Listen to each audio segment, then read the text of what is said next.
పోలీసులంతా కూడా ఒక body worn camera పెట్టాం. అవతల వాళ్ళతో మాట్లాడుతూ ఉంటే ఇద్దరు రికార్డ్ అయ్యేటివి. నిన్న మీరు చూశారు, ఈ జిల్లాలోనే పక్కన పల్నాడు జిల్లాలో ఏం జరిగిందో మీరు చూశారు. అంటే బుకాయించేసి తప్పు చేసి మళ్ళా ఎదురుదాడి చేస్తున్నారంటే ఎలాంటి విధానాలు ఉన్నాయో మనం ఒక్కసారి గుర్తుపెట్టుకోవాల్సిన అవసరం ఉంది. అందుకనే ఇక్కడ మీరందరూ చూసినప్పుడు నేను ఒకటే మీ అందరికీ హామీ ఇస్తున్నా, టెక్నాలజీతో జీరో క్రైమ్, అది ఏదైనా కావచ్చు. రేపు రాబోయే రోజులు ఇష్టానుసారంగా గంజాయి అమ్ముతాం, గంజాయి సేవిస్తాం, గంజాయి పండిస్తాం. మమ్మల్ని అడగద్దంటే మాత్రం కుదరదు, తాట తీస్తామని మరొక్కసారి హెచ్చరిస్తున్న వీళ్ళందరినీ. ఆడబిడ్డల్ని గొడవ చేస్తాం, వేధిస్తాం, లేకపోతే అత్యాచారాలు చేస్తాం. కానీ మమ్మల్ని అడగద్దంటే ఒకటే హామీ ఇస్తున్నా, అదే అలాంటి వారికి చివరి రోజు అవుతుందని మరొక్కసారి హెచ్చరిస్తున్నా. తమాషా అనుకోవద్దండి. ఒకప్పుడు లేనప్పుడే చూపించా, టెక్నాలజీ లేనప్పుడే చూపించా. ఇప్పుడు పగడ్బందీగా టెక్నికల్ ఎవిడెన్స్ అంతా పెట్టి ఎవడైనా తప్పు చేసి తిరిగి తప్పు చేసి ఆలోచన లేకుండా ఏం చేయాలో చేసి చూపిస్తుంది ఈ ప్రభుత్వాన్ని మరొక్కసారి మీ అందరికీ తెలియజేస్తున్నా. ఈరోజు మీ అందరికీ జ్ఞాపకం ఉంటుంది, Vivekananda Reddy murder case break through వచ్చింది.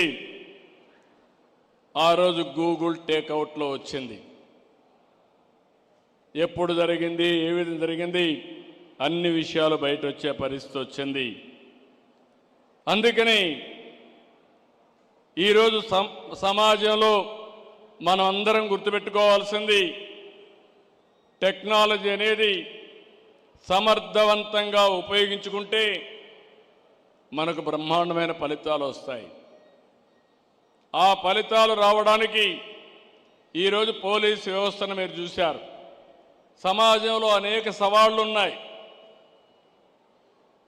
మొన్నటి వరకు ముఖ్యమంత్రిగా పనిచేసిన వ్యక్తి తెనాలి ఒక రౌడీ షీటర్,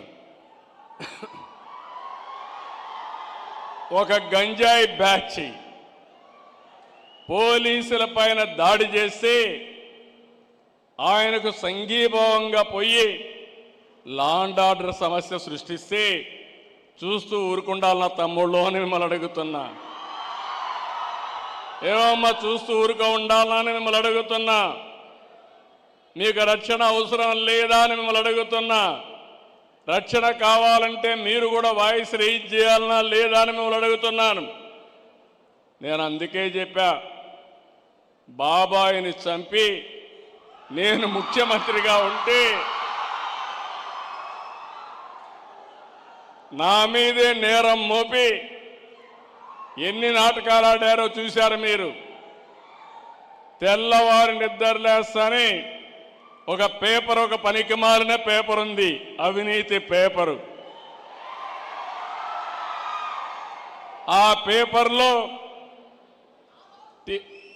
ముందు రోజు చూస్తే టీవీలో గుండెపోటు, పోస్ట్ మార్టం చేసిన తర్వాత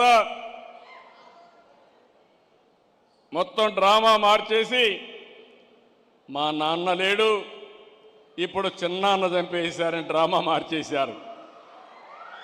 తెల్లవారి నిద్రలేస్తానే నారాసుర రక్త చరిత్రని ఆ కత్తి నా చేతిలో పెట్టి నేరం నా పైన వేశారు.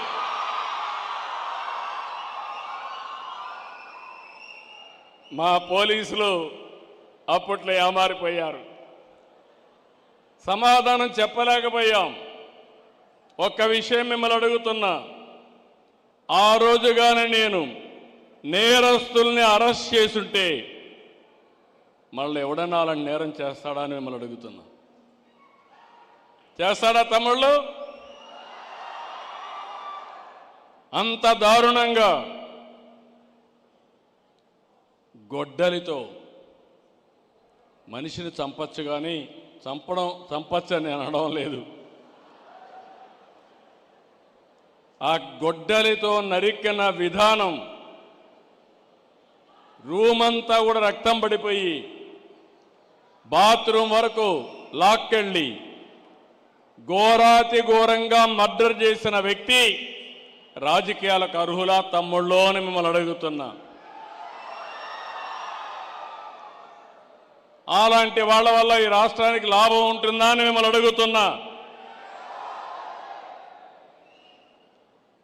నిన్న మొన్న ఇంకా చాలా ఉన్నాయి, అన్ని చెప్తే నేను కోర్టులో కూడా ఉన్నాయి కాబట్టి నేను ఇప్పుడు ఒకటే నిర్ణయించుకున్నా. ఎవడైనా సరే పోలీసులకు కూడా విజ్ఞప్తి చేస్తున్నా. కొత్త తరం రాజకీయం వచ్చింది. ఒకప్పుడు రౌడీ అంటే రౌడీ పక్కన నిలబడుకోవాలంటే రాజకీయ నాయకులు సిగ్గుపడిపోయేవాళ్ళు.